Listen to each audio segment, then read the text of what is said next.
एक व्हिडिओ घ्या सर आणि एक फोटो।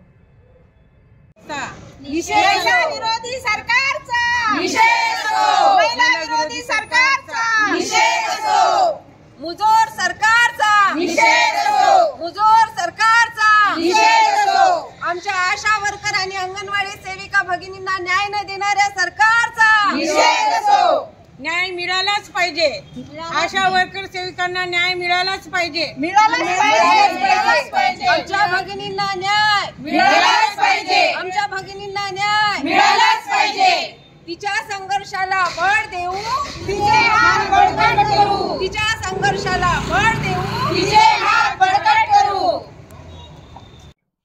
आमची मागणी हीच आहे की गेल्या कित्येक दिवसापासून आशा वर्कर ह्या आपलं घरदार सोडून आपल्या न्याय मागण्याकरिता सरकारला विनवणी करत आहे। त्यांच्या न्याय मागण्या काय आहे तर त्यांचं पगारवाढ व्हावी। पगारवाढ किती तर त्यांनी 7,000 10,000 हेच पगारवाढ मागितलेली आहे। या 7,000 मध्ये या महागाईच्या भस्मासुरामध्ये त्या कशा पद्धतीने त्यांचा संसार चालवतो हे त्यांनाच त्यांच्या माहिती आहे।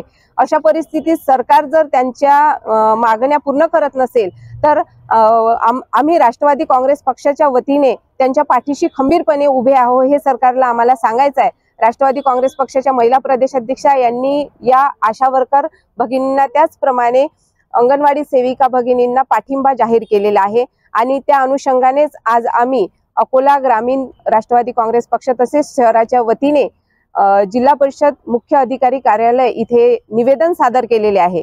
आज आम्ही त्यांच्या मागण्याकरिता इथे निवेदन सादर केले आहे, परंतु त्यांच्या मागण्या जर त्वरित सरकारने मान्य केल्या नाही तर यापेक्षाही मोठ्या प्रमाणात आम्ही इथे ठिय्या आंदोलन निश्चितच करू।